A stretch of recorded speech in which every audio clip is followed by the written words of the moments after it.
रद्दी के कपड़े, वेस्ट मटेरियल जिसे हम यूं ही उठाकर फेंक देते हैं, क्या कभी आपने सोचा है कि उससे एक बड़ा उद्योग भी लग सकता है?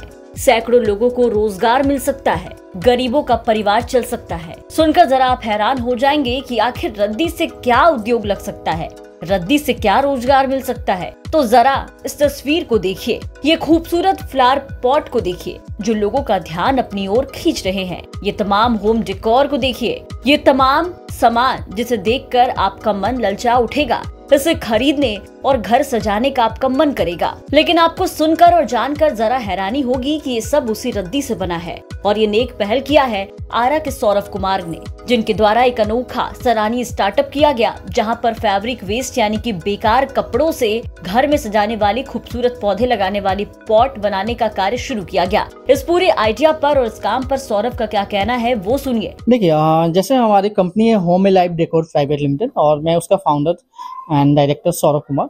हमारी कंपनी जैसे वेस्ट फैब्रिक से घरों से जो होते हैं उन्हें कलेक्ट किया जाता है, और दूसरा ऑप्शन होता है कि हम जैसे भी गरीब इलाका है वहाँ पे हम नए कंबल से या कुछ भी दे देते हैं और साथ में वेस्ट फैब्रिक उनसे ले लिया जाता है। और उसके बाद हम लोग का प्रोसेस स्टार्ट होती है मैन्युफैक्चरिंग की। तो उसमें आपका 7 डे का प्रोसेस होता है हमारा स्टार्ट टू एंड।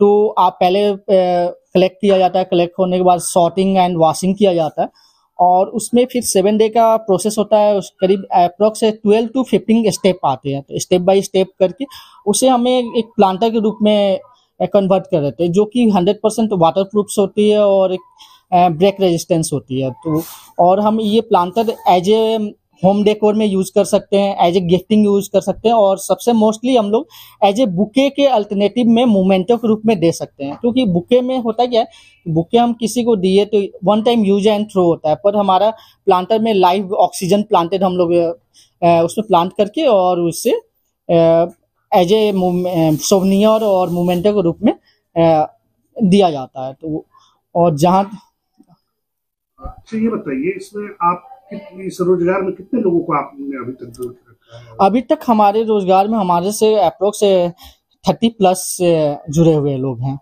जिन्हें डायरेक्ट या इनडायरेक्ट रूप से हमसे उन्हें बेनिफिट होती है और रोजगार मिली हुई है। और उसमें सारे कोई भी ऐसा नहीं है कि इसमें हमारे में कोई आपका टेक्निकल डिग्रीज ही होनी चाहिए। हमारे में जो मैन्युफैक्चरिंग है उन्हें हम लोग ट्रेनिंग देते हैं और उन्हें एज एक ऐसा कैपेबल बनाते हैं कि वो प्रोडक्ट रेडी कर सकते हैं। उसमें पेंटिंग का भी आता है, मैन्युफैक्चरिंग का आता है, और इसमें हम लोग का मैन्युफैक्चरिंग सेक्टर में जो भी है वो आपका वुमेन्स जो महिलाएं हैं, महिलाएं को ही प्रेफरेंस दिया जाता है। और हमने 95% हमारे काम में महिलाएं हैं। मैन्युफैक्चरिंग में 100% महिलाएं से ही द्वारा कराया जाता है। ये जो आपकी मार्केटिंग है वो लोकल मार्केटिंग है या फिर?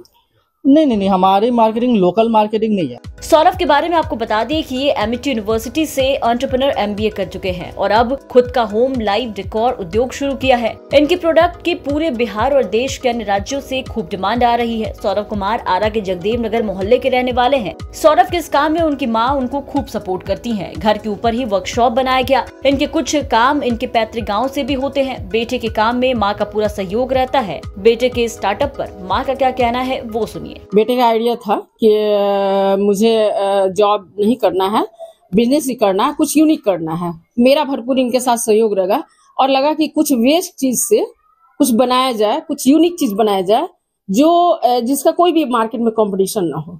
और इसके लिए हम लोगों ने काफी रिसर्च किया। रिसर्च करने के बाद एक खूबसूरत चीज निकल के सामने आया और सारा मैं इनका थोड़ा बहुत सहयोग करती हूँ, बाकी सारा कुछ इनका है।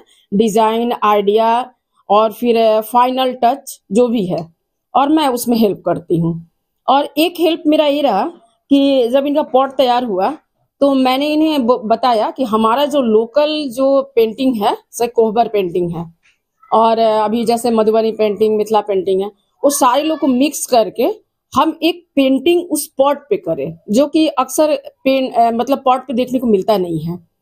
वो उस पर एक काम हम लोगों ने शुरू किया। अभी तो हम स्टार्ट किए हुए हैं। तो स्टार्टअप के तौर पर बिहार सरकार के द्वारा चयनित कर सौरभ को उद्योग के लिए 10 लाख का लोन दिया गया। हालांकि लोन की राशि अभी तक इनके खाते में नहीं आई। सौरभ ने बताया कि किसी व्यक्ति के द्वारा ये बताया गया कि ये उद्योग बिल्कुल नया है। बिहार सरकार के द्वारा स्टार्टअप योजना में चयन हो सकता है, जिसके बाद हमने ऑनलाइन आवेदन किया, उसमें हमारे आइडिया को चयनित कर लिया गया, फिर एग्जाम हुआ और उसके बाद स्टार्टअप को बिहार सरकार लोन देने को तैयार है। ऐसे में देखना होगा कि सौरभ के स्टार्टअप को बिहार सरकार के द्वारा कितना सहयोग मिलता है। फिलहाल सौरभ का ये स्टार्टअप काफी सराहनीय है। इस स्टार्टअप पर आपकी क्या राय है, कमेंट करके जरूर बताएं। आरा से सोनू सिंह की रिपोर्ट, बिहार तक।